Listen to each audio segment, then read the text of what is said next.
Welcome to Subramani. This post is about fear. So let me start with a story about fear. The two Buddhist stories on fear, both are very nice. Many Buddhist teachers would teach a lot of martial arts, because martial arts was a great way of calming your mind. So there was one Zen teacher who would teach his children, would teach his pupils archery. So, and he said, because in archery you have to calm your mind and you have to be very cool to be able to execute your trade, right? So there was one student who had got very good at it, and he could aim an arrow at a tree, and after that arrow was stuck there, he could aim another arrow at the bottom of the arrow to split the first arrow, right? So he was very skilled at that, and whenever he did it, it would be a success. So, and he was very proud about it, and he had to so the master was noticing that he had become a little arrogant about what he knew. And so he took all his students, all his pupils on a picnic, and they went to a ravine. That ravine was very deep, but across the ravine a tree had fallen, and the fallen tree acted as a bridge. Otherwise you couldn't have passed that, and it was, really very deep. One slip and you fell, and that was the end of the story. But a big huge tree had fallen. So the teacher, the Zen master, saw that, and then he went to the middle of the tree, took his arrow and hit it at the top of the tree and split it, and then coolly walked over to the other side. Now all the pupils were also there, so he called out and said, "Okay, now you're good at it, come and do it." So this boy was very good at it, reached there, but he was so scared. His mind was not stable, because either way, if it had fallen on any side, that would have been his end. That's it. So he took out his arrow, but his arrow did not hit anywhere near the target. It just went away. So 2-3 times the arrow went away. And then he just sat down there and started crying, saying, "Save me, protect me, and I'm very scared." So the Zen master came, held his hand and took him across to the other side of the ravine. Now, this is very clear. The skill can be taught. Skill can be taught by anybody, or rather a good teacher can teach it well. But the ability to conquer it comes from a clear, still mind, like deep waters without any ripples. Only when the water is still and the water is clear can you see the bottom of the lake, right? You need to go to some parts of Leh and Ladakh to be able to understand what is such clear, beautiful water. It's not very easy to find it everywhere.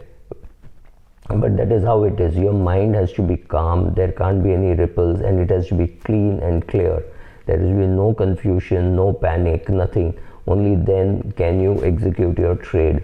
Exactly like that, when you can learn everything about equities. It's not so difficult.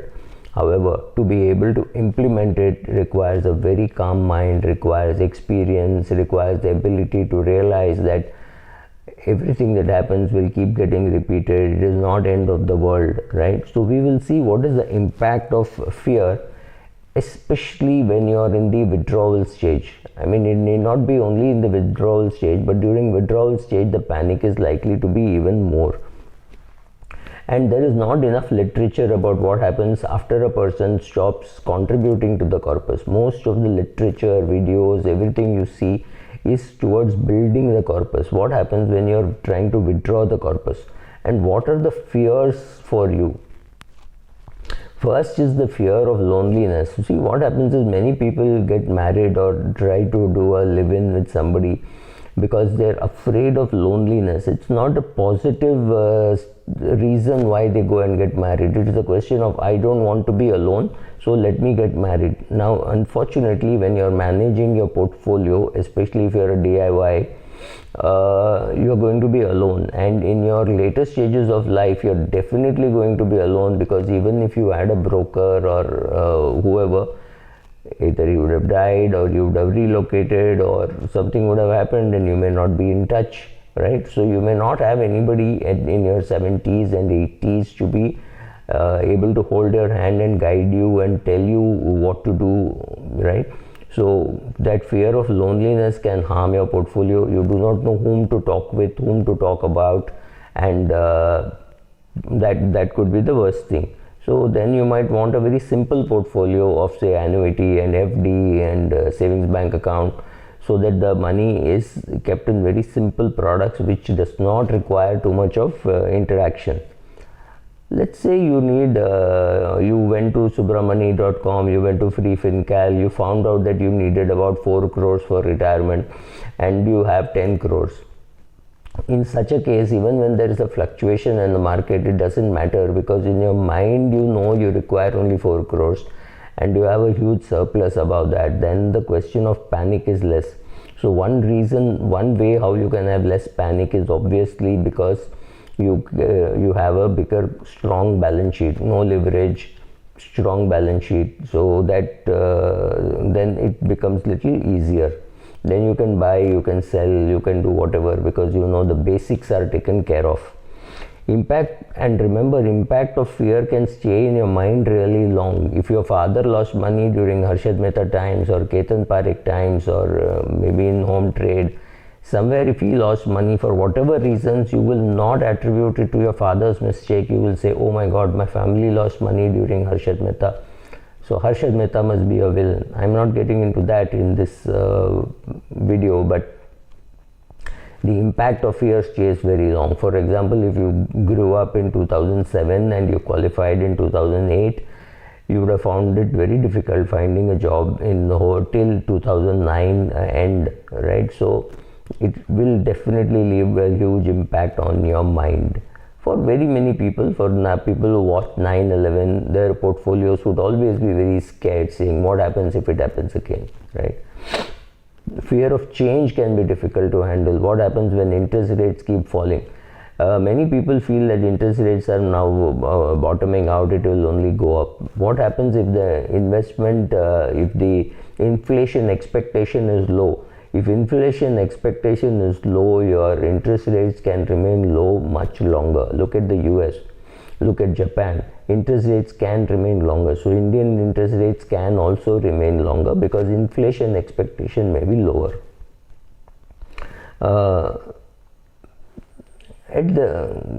Sometimes you're very lucky about starting investing exactly at the end of a bear cycle. But sometimes you're very unlucky to start exactly at the end of the bull cycle, which means the minute you invest, you could lose 20-30% of your corpus. That's not very easy for a retired person to handle, because he knows he's not going to earn money anymore. Now this is a static number. This number, if it goes down dramatically, then you might have to go and take back a job. So therefore that fear is there. Then there is always the fear of unemployment for the younger people. Somebody who's say 52 and he thought that all the savings for his retirement is going to do from 52 to 60. The biggest fear he has is the fear of being unemployed, right?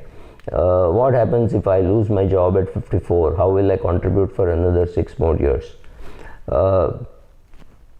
Another problem is not having the right set of friends with whom you can discuss your portfolio non-performance. People are scared to talk about, and people will laugh saying, "Arey, you made this mistake in the market." Everybody makes mistakes in the market, right? So I've got at least 3-4 videos and 5-6 blog posts saying what are the terrible errors I made, mistakes I made, etc., etc., right? Then of course there is FOMO, the fear of missing out opportunities. What happens if I don't buy? If I don't buy now and the market goes up, what happens? Or the reverse, if I don't sell now and the market goes down, what happens, right? So those are also fears. Fears of looking stupid, in the fear of admitting that you made mistakes in the past. right? So the question we will see is, how does one conquer fear? We first saw what is fear and how you need a calm mind. Now we will see another story. So we started off with a story, so I will end with another story of how does one conquer fear. So in the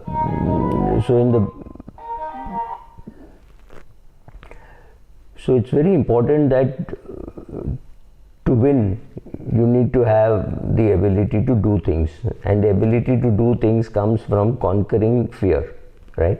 So how do you conquer fear? So there is this young student who's after the arrow incident which we saw at the beginning, he goes and tells his guru that I want to conquer fear, where the mind is without fear. How do I do it? So he says, absolutely no problem. I'll ask fear to come and be with you, and you have to battle with fear. He kept on postponing it, but he said, no, today is the battle and you must go for the battle. So he felt it was too aggressive, but it was scary, it seemed very unfriendly, but the teacher told him he had to do it.